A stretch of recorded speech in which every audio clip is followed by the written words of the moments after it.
사무엘하 6장 11절 말씀을 통해서 오베데돔의 축복이라는 제목으로 하나님 말씀 증거하겠습니다. 오늘부터 우리가 기도로 준비하고 또 기대했던 제8회 오베데돔 축복운동을 시작을 합니다. 12월 30일 주일까지 우리가 진행이 됩니다. 오베데돔 축복운동은 예배 회복 운동입니다.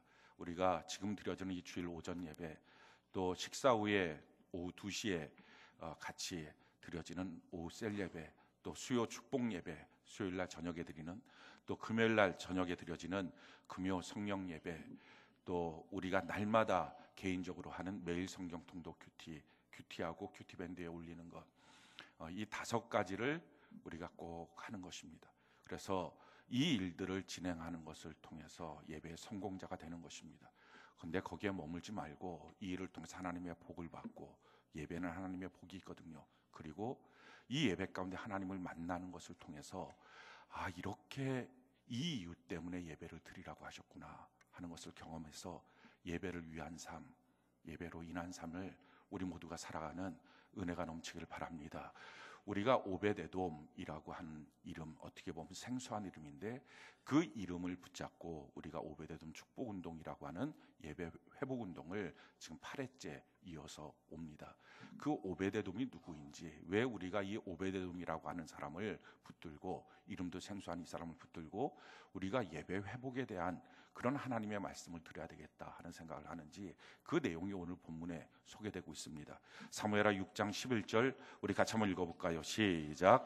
여호와의 궤가 가드 사람 오베데돔의 집에 석 달을 있었는데 여호와께서 오베데돔과 그의 온 집에 복을 주시니라. 여호와의 궤가, 여호와의 증거궤가, 법궤가 오베데돔의 집에 석 달을 머물렀습니다. 느닷없이 그 마당에 여호와의 법궤를 던져놓고 지나갔습니다. 그런데 그 법궤를 3개월 동안, 이 가드 사람이라고 표현하고 있는데, 이 가드라고 하는 것은 블레셋의 도시입니다. 그러니까 다른 말로 말하면 이스라엘 사람이 아니었습니다. 블레셋 사람, 이방인입니다. 그 블레셋 사람이었던 이 오베데돔이 자기 집에 느닷없이 왔던 이 법궤를 여호와 하나님 앞에 3개월 동안을 잘 섬겼더니, 지금으로 말하면 예배를 드렸더니 복이 있게 되었다 하는 것입니다. 우리가 예배를 드리게 되면 반드시 하나님의 복이 있습니다. 이것이 하나님의 약속입니다. 성경이 이와 같이 말합니다. 출애굽기 20장 24절 우리 같이 한번 읽어봅시다. 시작. 내게 토단을 쌓고 그 위에 내 양과 소로 내 번제와 화목제를 드리라. 내가 내 이름을 기념하게 하는 모든 곳에서 내게 임하여 복을 주리라. 하나님 앞에 제사를 드리고 하나님 앞에 온전한 예배를 드리면 거기에 반드시 임하셔서 하나님은 복을 주시겠다 약속입니다.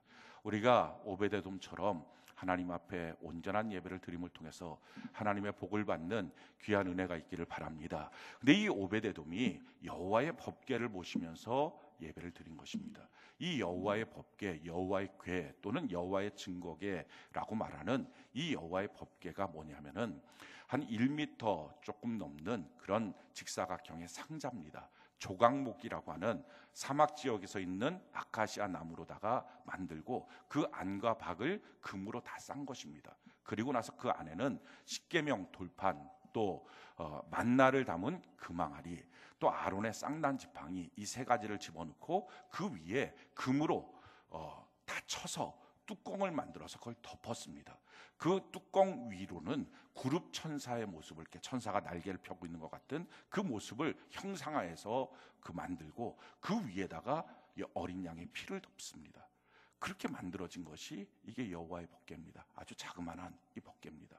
이 법궤를 왜 만들려고 하셨느냐? 여호와께서 이스라엘 백성들이 애굽에서 나오고 난 다음에 가나안 땅에 들어갈 때까지 광야 생활을 하는 동안에 성막을 짓게 하셨는데, 이 성막 안에 성소가 있고 지성소가 있는데 이 지성소에 놓아두었던 것이 여호와의 법궤입니다. 그 지성소에 여호와의 법궤를 놓으셔서 그 법궤의 기능이 뭐냐면은 하나님의 보좌의 기능이었습니다. 성경이 이것을 이렇게 말씀합니다. 출애굽기 25장 21절로 22절 우리가 한번 한 목소리 읽어봅시다. 시작. 속죄소를 궤 위에 얹고 내가 내게 줄 증거판을 궤 속에 넣으라. 거기서 내가 너와 만나고 속죄소 위 곧 증거궤 위에 있는 두 그룹 사이에서 내가 이스라엘 자손을 위하여 내게 명령할 모든 일을 내게 이르리라. 그 속죄소 위에 주님이 임재하셔서 이스라엘 백성들이 해야 될 모든 것들을 거기서 명령하시겠다, 말씀하시겠다. 하나님의 보좌입니다. 그러니까 왕이신 하나님의 보좌, 하나님의 자리, 그게 바로 증거궤, 법궤입니다. 그러니까 이 증거궤 법궤를 놨다라는 것은 하나님이 우리의 왕이십니다. 하나님이 우리를 다스리십니다. 이 고백인 거고요. 이 고백을 가진 이스라엘 백성들이 여호와의 법궤를 짊어지고 나가면 요단강도 갈라지고 여리고 성도 돌 때 무너지는 역사가 임하는 것입니다. 이걸 위해서 하나님이 함께 하시겠다는 증거로 하나님의 자리를 만들라, 이 법궤를 만들라. 그리고 나서 40년 동안 광야 생활을 하고 가나안 땅에 들어갔습니다. 가나안 땅에 들어가고 난 다음에 그 법궤는 실로라고 하는 도시에 그 법궤를 놔두었습니다. 거기가 제사장이 있는 곳이고 통치자가 있는 곳입니다. 그 실로의 법궤를 놔뒀는데 문제는 그 실로의 법궤를 놔두고 난 다음부터 하나님은 그 법궤를 통하여 왕이신 하나님의 명령을 따라서 우리가 그걸 듣고 이스라엘 백성들이 그 명령대로 살기를 원하셨는데 이스라엘 백성은 하나님을 잊어버리고 하나님의 말씀대로 살기를 부담스러워하고 자기가 원하는 대로 살기를 원하면서 여호와의 법궤는 꼭 부적처럼 힘들고 어려울 때마다 슬쩍 갖다가 써먹다가 다시 팽개치고 이런 마음으로 법궤를 그냥 놔둔 것입니다.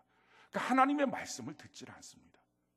하나님을 섬기고 하나님을 찬양하고 기도한다고 하지만 자기 감정에 빠져서 그냥 자기가 주인 돼서 자기가 하고 싶은 대로 찬양하고 그냥 자기 하고 싶은 대로 기도하다가 하나님의 말씀, 하나님의 뜻이 무엇인지는 듣지도 않고 팽개치고 있는 시대, 이게 바로 실로에서 여호와의 법궤가 있었을 때의 모습입니다.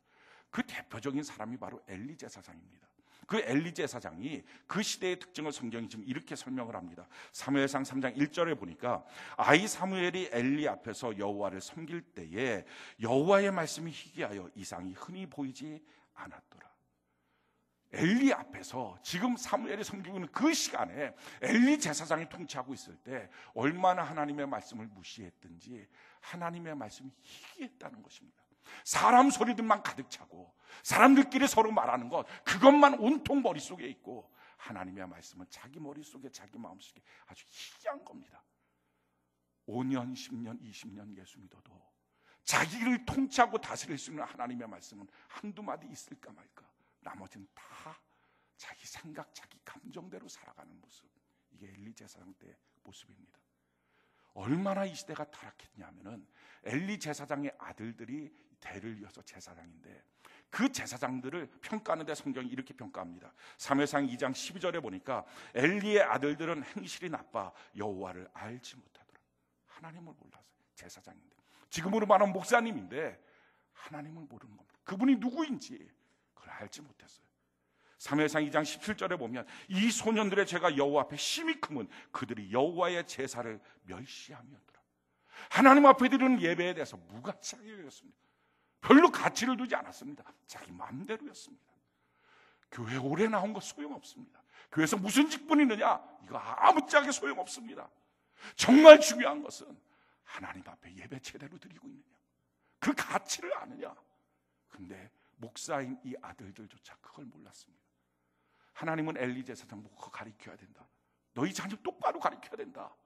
근데 엘리 제사장이 벌벌 떨고 가르치지도 못합니다.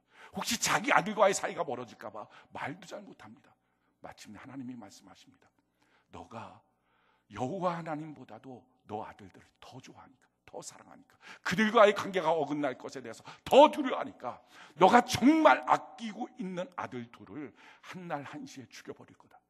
그리고 나는 너의 가문의 문을 닫아서 너희를 통해서 다시는 예배를 나는 받지를 않을 것이다. 나는 나를 존경하는 자를 내가 존경하고 나를 경멸하는 자를 내가 경멸할 것이다 말씀하십니다. 그 성경이 이렇게 말하죠. 사무엘상 2장 29절로 30절 우리 같이 한번 한 목소리 읽어볼까요? 시작. 너희는 어찌하여 내가 내 처소에서 명령한 내 제물과 예물을 밟으며 내 아들들을 나보다 더 중히 여겨 내 백성 이스라엘이 드리는 가장 좋은 것으로 너희들을 살찌게 하느냐. 그러므로 이스라엘의 하나님 나 여호와가 말하노라. 내가 전에 내 집과 내 조상의 집이 내 앞에서 영원히 행하리라 하였으나 이제 나 여호와가 말하노니 결단코 그렇게 하지 아니하리라. 나를 존중히 여기는 자를 내가 존중히 여기고 나를 멸시하는 자를 내가 경멸하리라. 나를 존중히 여기는 자를 내가 존중히 여기고 나를 경멸하는 자를 내가 경멸할 것이다. 사랑하는 성도 여러분, 사랑의 하나님을 만나는 방법은요, 하나님은 날 사랑하시니까 그래서 사랑의 하나님, 내가 사랑의 하나님을 만나러 갑니다. 그 사람은 절대 사랑의 하나님 못 만납니다. 꼭 기억하셔야 됩니다. 사랑의 하나님을 만나는 방법을 성경은요, 하나님을 두렵고 떨림으로 경외하는 자만 사랑의 하나님을 만난다고 말합니다. 그러니까 하나님을 함부로 여기면 안 된다는 거예요. 많은 사람들의 착각은 하나님 사랑하시니까 내가 뭘 해도 괜찮다고, 내가 뭘 행동해도 어떻게 해도 그냥 하나님 앞에 나가면 하나님 나 다 받아준다고, 이렇게 만만하게 하나님을 안 보인다고 무시하고 함부로 여기고 멸시하면 하나님의 사랑을 만날 수 없습니다. 나를 존중하는 자를 내가 존중하고 나를 경멸하는 자를 내가 경멸하리라. 하나님을 두렵고 떨림으로 나가는 것입니다. 이와 같이 하나님 말씀하셨음에도 불구하고 그 말을 고지 듣지 않습니다. 설마 하나님이 그러겠어? 그리고 마침내 하나님의 심판이 시작합니다. 이 하나님의 심판은 이스라엘과 블레셋과의 전쟁을 통해서 나타났습니다. 전쟁을 하는데 이스라엘이 연전연패를 합니다. 계속 집니다. 그래서 이스라엘 장로들이 모여서 어떻게 하면 우리가 이 전쟁을 좀 이길 수 있을까, 역전할 수 있을까 하는 생각을 갖고 궁리를 하다가 우리에게는 여호와의 법궤가 있다. 그들은요, 이 여호와의 법궤가 하나님의 보좌라는 것을 몰랐어요.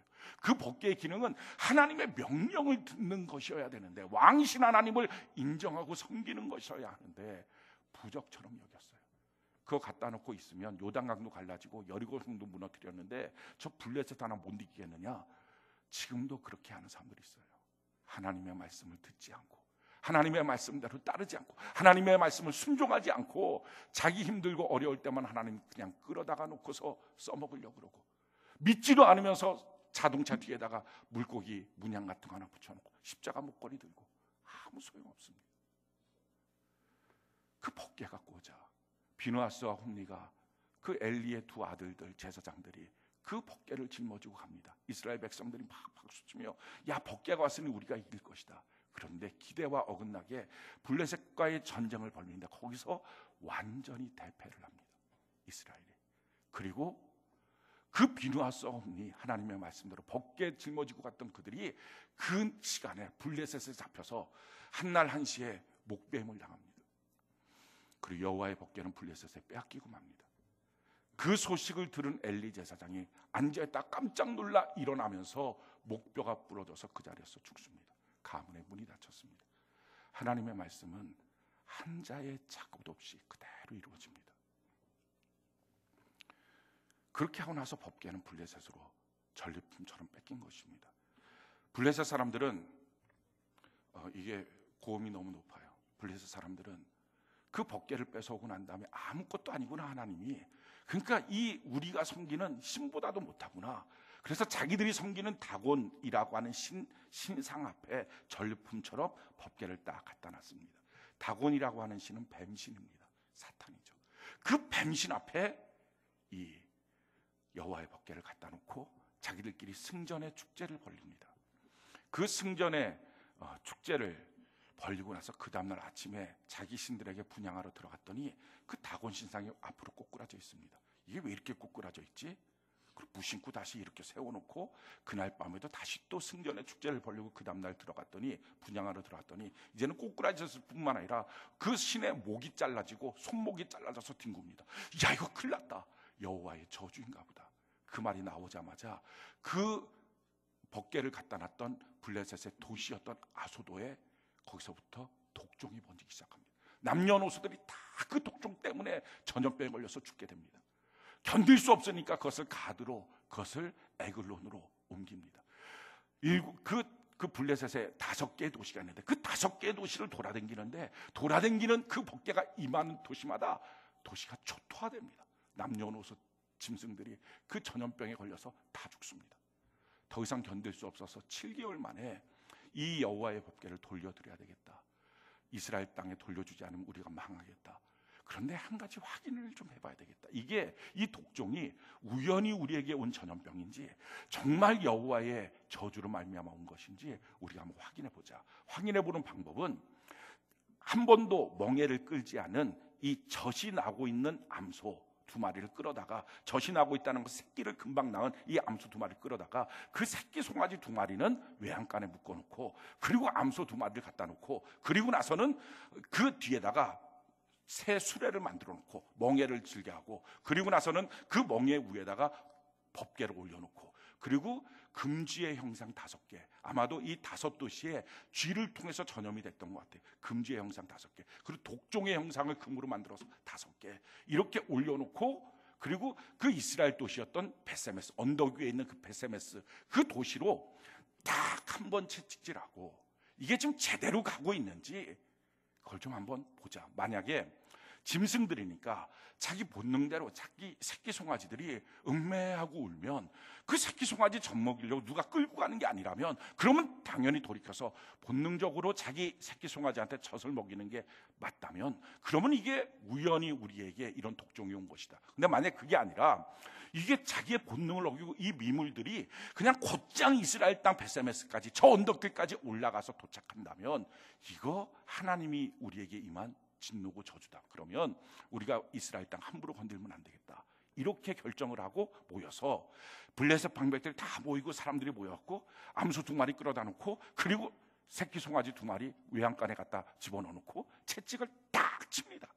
그 채찍에 맞춰서 한두 발 앞으로 올라갑니다. 그 언덕길로 올라가는데 한 번도 멍에를 매지 않았기 때문에 뒤에 끌고 있는 그 수레에 올려놓은 짐들의 그 무게 때문에 어깨가 아파합니다. 그 송아지들이, 이 소들이, 암소들이 어깨가 아파하고 있는 차이에 그때 새끼 송아지들이 울기 시작합니다. 음매 엄마 젖 줘요. 본능적으로 지금 돌이켜서 자기 새끼 송아지한테 가려고 하는 그 순간에 창조주의 음성이 들립니다. 돌이키지 마라. 멈춰서지 마라.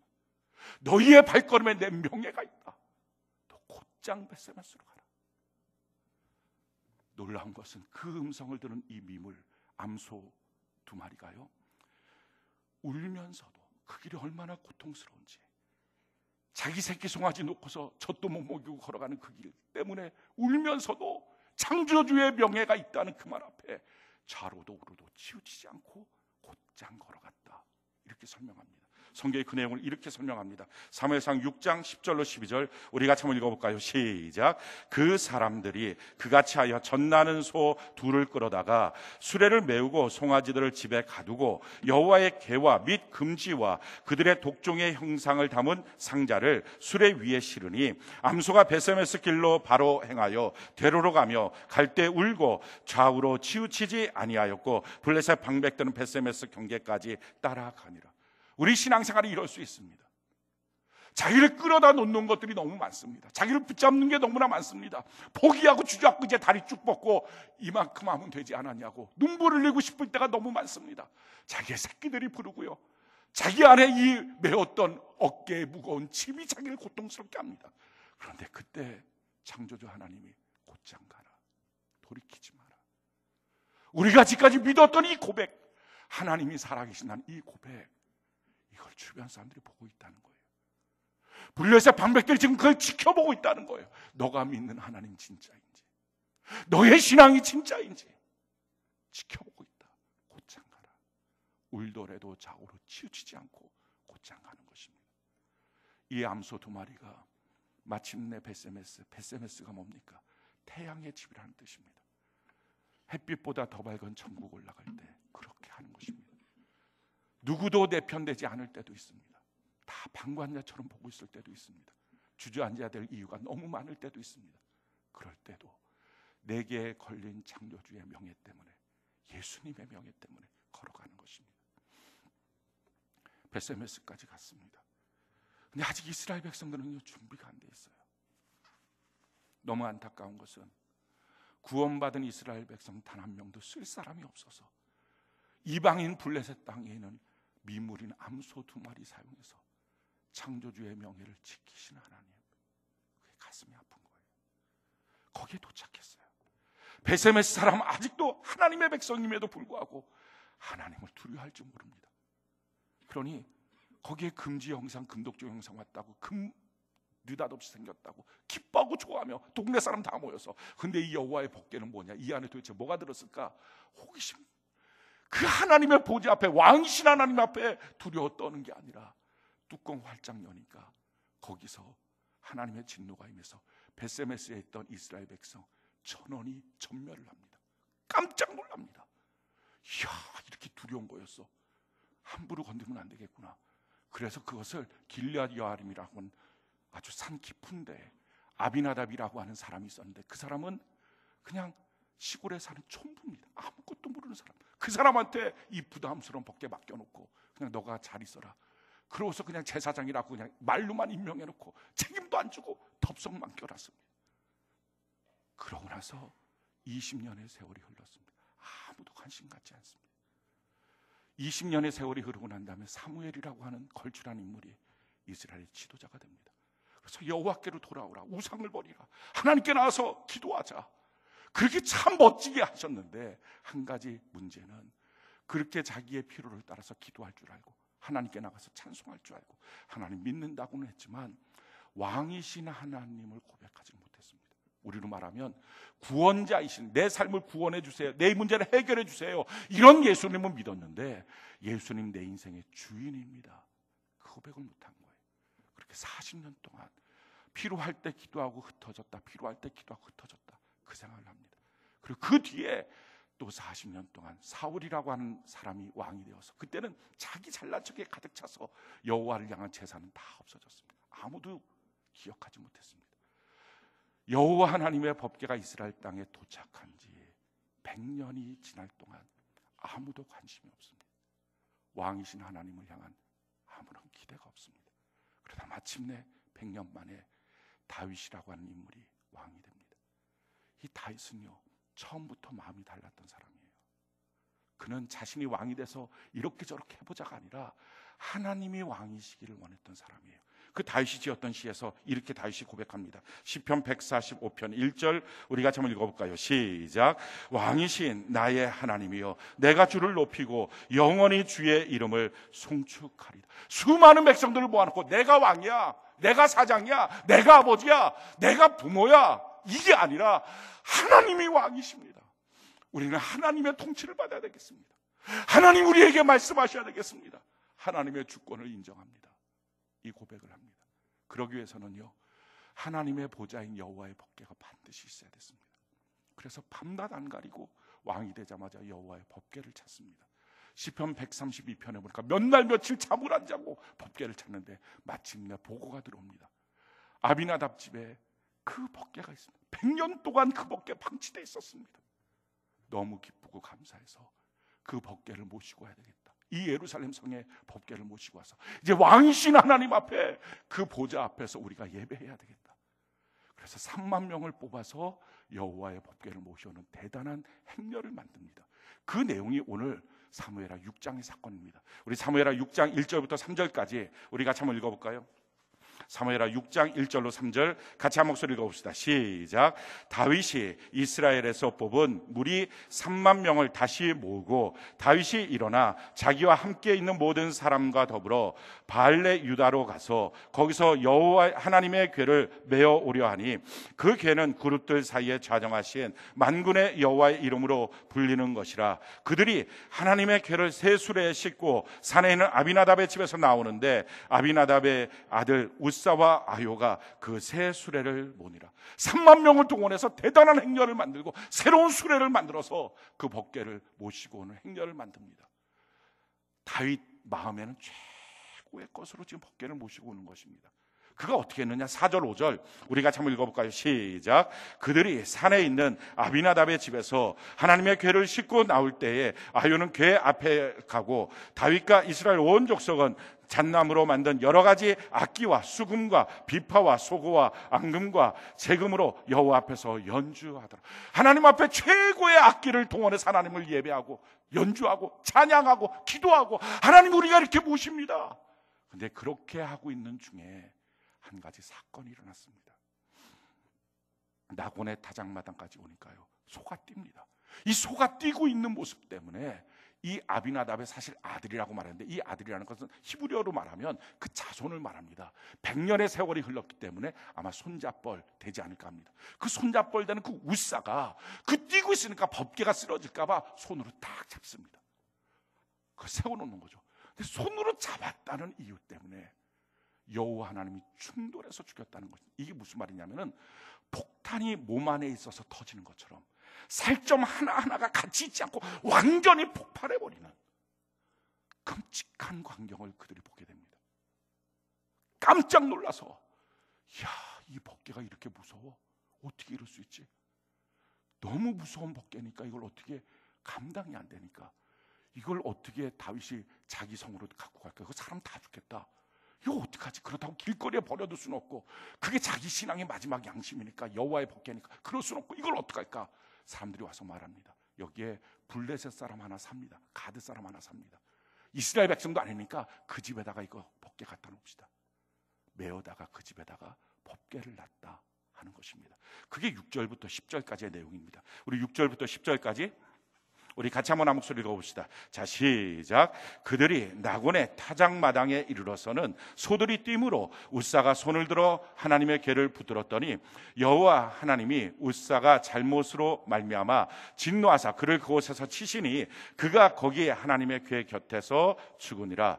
여호와께서 우사를 치심으로 다윗이 분하여 그것을 베레스 우사라 부르니 그 이름이 오늘까지 이르니라. 다윗이 그날에 여호와를 두려워하여 이르되 여호와의 궤가 어찌 내게로 오리요 하고 다윗이 여호와의 궤를 옮겨 다윗성 자기에게로 메어가기를 즐겨하지 아니하고 가드 사람 오베데돔의 집으로 메어간지라. 그래, 이런 사건이 벌어진 거예요. 여기 보니까 다윗이 분했다 그랬습니다. 그래요. 지금 다윗의 마음속에, 아니 지금 하나님이 내 마음을 내 진심을 아시는데 지금 하나님의 통치를 원하여 여호와의 보좌를 옮겨가려고 하는 건데, 설사 내가 좀 실수가 있어도, 설사 내가 좀 잘못이 있어도 그 정도 하나님 봐주셔야지 어떻게 사람을 죽입니까? 폭발시켜서 그걸 죽입니까? 그 잔인한 방법으로 죽입니까? 어떻게 하나님 이럴 수 있습니까? 하나님 이렇게 까탈스럽습니까? 그럼 내가 어떻게 섬깁니까? 하나님 너무 두렵고 무섭습니다. 너무 속상하고, 하나님 어떻게 이렇게 진심도 못 알아줍니까? 하나님 너무 어렵습니다 하는 마음에 섭섭한 분노가 마음속에 일어났습니다. 그럴 수 있습니다. 그러고 법궤는 팽개쳤습니다. 지금 문제는 이 오베데돔이라는 사람입니다. 이스라엘 백성도 아닙니다. 블레셋 사람입니다. 이스라엘 백성들이 흔히 말하는 이방인입니다. 근데 자기 집에 느닷없이 법궤가 덩그러니 탁 놓고 사람들은 가버렸습니다. 소문도 들었습니다. 오기 전에 지금 이렇게 놓고 간 이유가, 사람 하나가 이 법궤를 손을 댔다가 안에서부터 폭탄 터진 것처럼 폭발해서 살점이 다 날아가서 죽었다. 이걸 손을 댈 수도 없고, 아니 선택받은 이스라엘 백성도 손댔다가 그럴 정도면 이걸 내가 이방인이 이거 손을 어떻게 댈까? 손을 댈 수도 없고, 그렇다고 마당 앞에 있는 것 이거 그냥 어떻게 놔둘 수도 없고 전전긍긍입니다. 근데 그때 오베데돔이 한 가지 생각이 났습니다. 100년 전에 그건 가드 사람이잖아요. 그 가드에 이 여호와의 법궤가 왔다는 것입니다. 그럴 때 그 법궤 때문에 독종이 번지고, 그래서 그것을 베세메스까지 갖고 왔던 그 일이 자기에게 전설처럼 들려졌던 이야기입니다. 하나님이 살아계시는구나. 살아계신 하나님, 진노도 하시고 복도 주신 하나님. 그 내용이 그에게 믿어졌습니다. 어떻게 보면요, 우리 교회학교 유치원 애들 수준의 그런 믿음, 대단한 믿음도 아닙니다. 아주 작은 믿음. 하나님 살아계신다. 그 믿음 하나였습니다. 그 믿음 하나를 갖고 하나님 살아계신데 그 보좌 앞에서 우리 집에 왔는데, 언제까지 우리 집에 있을지 모르지만 하나님을 섬기자, 그 결심을 합니다. 사랑하는 성도 여러분, 하나님이 우리에게 원하시는 믿음, 대단한 믿음 아니에요. 하나님이 우리에게 보시고 싶은 믿음, 뭐 얼마나 지식적으로 탁월하고 훌륭한 믿음 아닙니다. 하나님이 기뻐하는 믿음을 성경은 우리에게 이렇게 말합니다. 히브리서 11장 6절 우리 같이 한번 읽어볼까요? 시작. 믿음이 없이는 하나님을 기쁘시게 하지 못하나니 하나님께 나아가는 자는 반드시 그가 계신 것과 또한 그가 자기를 찾는 자들에게 상 주시는 이심을 믿어야 할지니라. 하나님이 기뻐하시는 믿음의 특징이 뭡니까? 그가 계신 것. 하나님이 정말 계시는구나. 그 하나. 사랑하는 성도 여러분, 이 하나의 믿음만 있어도 우리 그렇게 말 함부로 못합니다. 그런 생각 함부로 못하고 그런 행동 함부로 못합니다. 하나님이 지금 이 앞에 계신다. 코람데오 하나님의 존전 앞에서 그렇게 함부로 못합니다. 다 하나님 계신다고 말만 하지만 진짜냐 하는 거예요. 진짜 이 믿음 갖고 있냐는 거예요. 그러면 교회 안에서 그런 행동 못하고 집에 가서도 그렇게 못하고 얼마나 예수를 믿었느냐, 교회 다녔냐 문제가 아니라 진짜 이렇게 믿느냐, 하나님 계시다고. 오베데돔 이방인이었는데요, 이걸 진짜 믿은 거예요. 그가 상 주신다, 그럴 능력이 있는 하나님이다, 이걸 믿은 거예요. 사무엘의 어머니였던 한나의 기도 가운데 이런 고백이 나옵니다. 사무엘상 2장 6절로 8절, 하나님이 어떤 분이신가에 대한 고백이죠. 우리 같이 한번 읽어볼까요? 시작. 여호와는 죽이기도 하시고 살리기도 하시며 수월에 내리기도 하시고 거기에서 올리기도 하시는도다. 여호와는 가난하게도 하시고 부하게도 하시며 낮추기도 하시고 높이기도 하시는도다. 가난한 자를 진토에서 일으키시며 빈곤한 자를 거름더미에서 올리사 귀족들과 함께 앉게 하시며 영광의 자를 차지하게 하시는도다. 땅의 기둥들은 여호와의 것이라. 여호와께서 세계를 그것들 위에 세우셨다. 죽이기도 하시고 살리기도 하시고 부유하게도 하시고 가난하게도 만드시는 전능하신 하나님, 그 하나님 살아계십니다. 지금 이곳에 계십니다. 그 믿음 하나 갖고서 하나님을 어떻게 섬겨야 되는지 전혀 몰랐던 오베데도 3개월 동안 마음을 다해서 섬깁니다. 여호와의 보좌 앞에서, 왕이신 하나님 앞에 섬깁니다. 그랬더니 오늘 본문 말씀 그대로 하나님의 복이 임합니다. 그 소식이 이스라엘 전역으로 퍼져나가고요, 다윗 왕이 듣게 됩니다. 다윗인 이유는요, 많은 사람들이 뭔가 자기가 잘못해놓고 뭔가 일이 잘못되고 나면 하나님을 원망하는데, 다윗은 자기의 고마운 마음을 갖고 있었지만 뜻대로 안 된 그 일 앞에서 다시 묵상할 줄 알았습니다. 아유, 하나님 두려워, 이제 안 믿어, 이제 안 해, 그렇게. 아우, 나 싫어. 그게 아니라 왜 그런 일이 생겼을까? 왜 똑같은 법궤가 이 오베데돔의 집에서는 복이라고 하는 것이 되었는데 왜 나는 그랬을까? 연구를 합니다. 그랬더니 깨달은 거예요. 하나님의 규례대로 하지 않았다. 이 법궤는 수레에 실는 게 아니라 어깨에 매야 되는데 그것대로 하지 않았구나, 이걸 깨닫습니다. 이게 다윗의 고백입니다. 역대상 15장 13절 우리 같이 한번 한 목소리 한번 읽어볼까요? 시작. 전에는 너희가 매지 아니하였으므로 우리 하나님 여호와께서 우리를 찢으셨으니 이는 우리가 규례대로 그에게 구하지 아니하였습니다. 사랑하는 성도 여러분, 진심으로 마음이 좋으면 뭐라고 행동해도 됩니까? 아니에요. 하나님이 원하는 것은 너가 정말 왕이신 하나님을 믿고 의지하고 그렇게 섬기기 원한다면 정말 하나님의 말씀 앞에 집중해 보라는 거예요. 정말 하나님의 말씀을 듣고 제대로 읽고 그대로 왕이시니까, 그의 명령이 귀중하니까, 생명보다 더 소중하니까 그대로 지키라는 것입니다. 말만 왕이신 하나님, 말만 존귀한 하나님, 그러나 하나님의 말씀엔 관심이 없고 자기 생각, 자기 걸로 꽉 차 있다면 다윗이라도 소용없다, 이걸 가르쳐 주신 거예요. 마침내 다윗이 깨닫고 이제 하나님의 말씀대로 정말 왕이신 하나님을 왕으로 대접하고 모셔야 되겠다. 조금이라도 내 안에 있었던 내 스스로가 알아서 하려고 했던 이 마음들을 다 내려놔야 되겠다. 왕이신 하나님을 모신다는 게 뭡니까? 선과 악을, 주인이신 하나님을 모신다는 게 뭐예요? 선과 악을 내가 판단하지 않겠다. 좋고 나쁜 건 내가 판단하지 않겠다. 가구 말고를 내가 판단하지 않겠다. 내가 하고 싶고 하기 싫은 것을 내가 판단하지 않겠다. 하나님, 주인이신 하나님이 판단하시도록 해야 되겠다. 사랑하는 성도 여러분, 교회를 아무리 오래 다녔고 부모 때서부터 다닌 모태신앙처럼 다녀도 여전히 예수님이 자기의 주인이 아니라면 그건 불신앙입니다. 예수 믿는다는 게 뭐예요? 예수님 나의 주인이십니다 고백하고 예수 믿은 것입니다. 근데 입술로만 고백하고 실질적인 삶에서 그것이 안 되면 아닌 것입니다. 다윗에게 보여줬던 거. 내가 왕이신 하나님 모시고 섬기고 싶습니다. 그렇다면 작은 규례, 작은 계명서부터 주의 깊게 살펴봐야 된다. 하나님의 말씀대로 움직여야 된다. 그걸 깨달은 거예요. 깨닫고 나서 너무 감사해서 내가 이제 이 법궤를 다시 모시고 오겠습니다. 오베데돔의 집에 갔습니다. 이 법궤를 다시 모셔가야 되겠습니다. 오베데돔은 할 말이 없는 겁니다. 자기에겐 권리도 없습니다. 어차피 자기는 이방인이었고 자기 것도 아니었고 다윗 왕이 지금 이스라엘 백성이 모셔간다고 하니까 말릴 수도 없습니다. 그러니 그 앞에 무릎 꿇고 네, 그럴 수밖에 없죠. 오베데돔은 복을 받았거든요. 그 당시에 복의 개념은 땅입니다. 그러니까 이 3개월 사이에 말할 수 없는 땅을 하나님이 그에게 주셨습니다. 소출을 주셨습니다. 그런데 그 땅과 소출 다 있는데 오베데돔이 한 가지 결심을 합니다. 그런데요, 왕이요, 이 모든 것 다 복 받았지만 저 이거 필요 없습니다.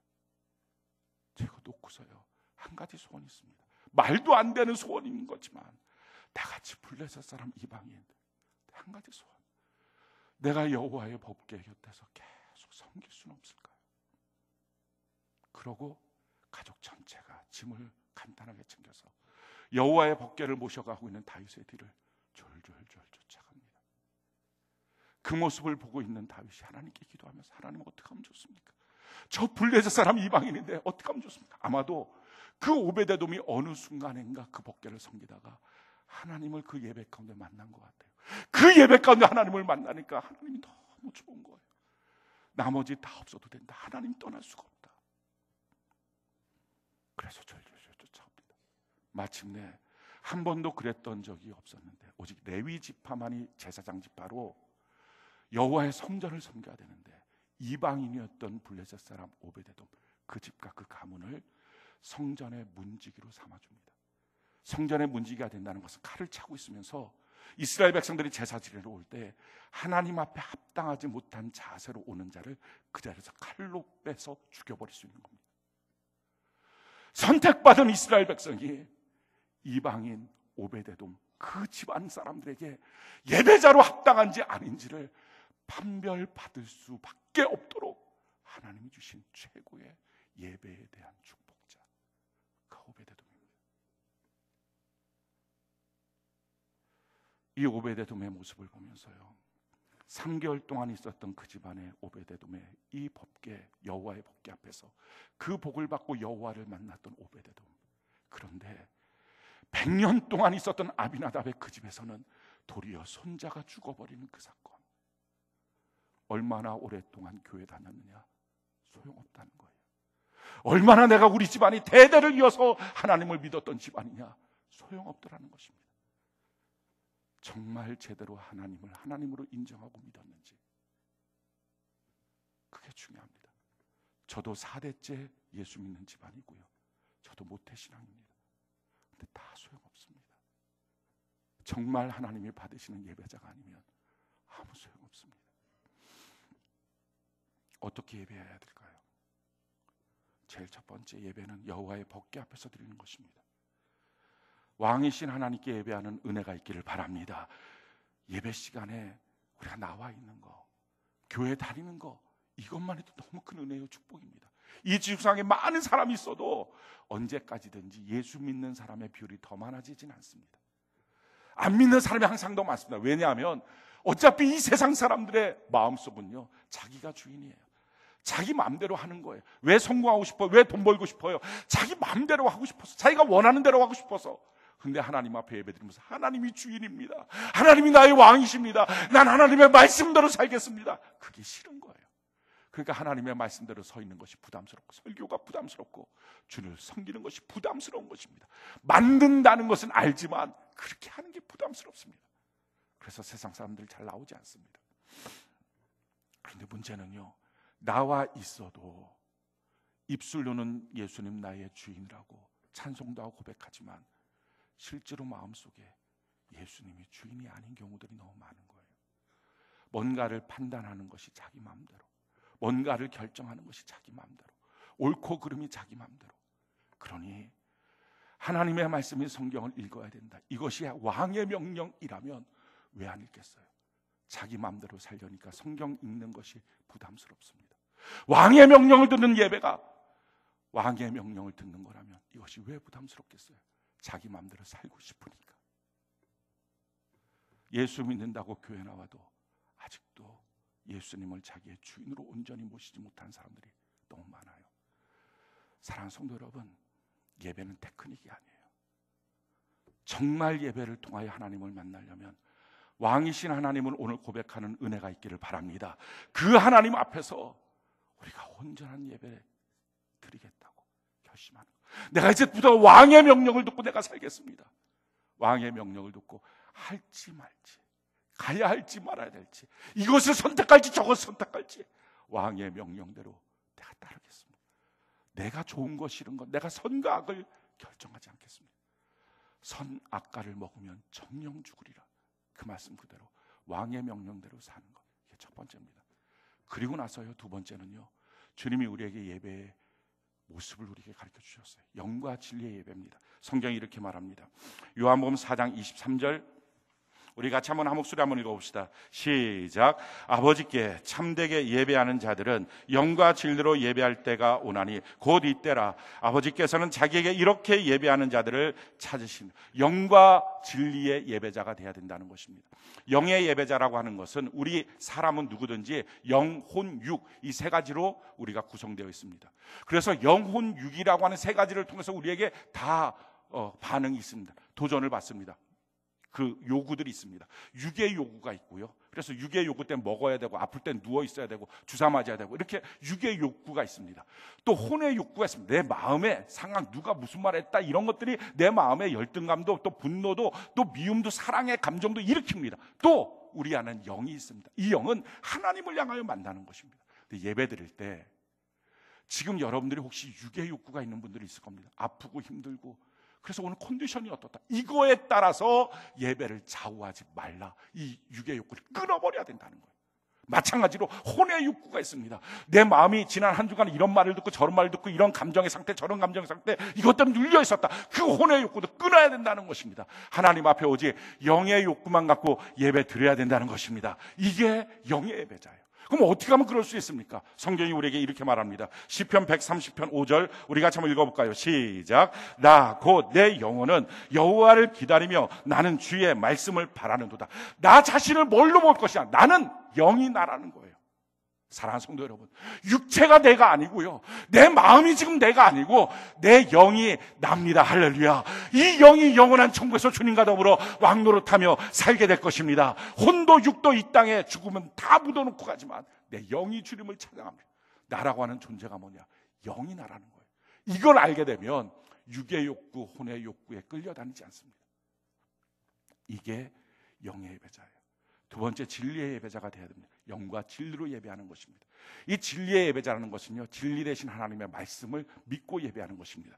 하나님 예배에 대해서 이렇게 말씀하셨습니다. 히브리서 10장 19절로 20절, 우리 같이 한번 읽어볼까요? 시작. 그러므로 형제들아, 우리가 예수의 피를 힘입어 성수에 들어갈 담력을 얻었나니 그 길은 우리를 위하여 휘장 가운데로 열어놓으신 새로운 살 길이요, 휘장 곧 그의 육체니라. 우리가 억만 가지 죄악이 있어도 예수의 피로 이 예배의 문을 열어놓으셨습니다. 그래서 우리는 담대하게 하나님께 나아갈 수 있는 것입니다. 지나가는 허물, 상처, 죄 다 놓고 하나님께 나아가길 바랍니다.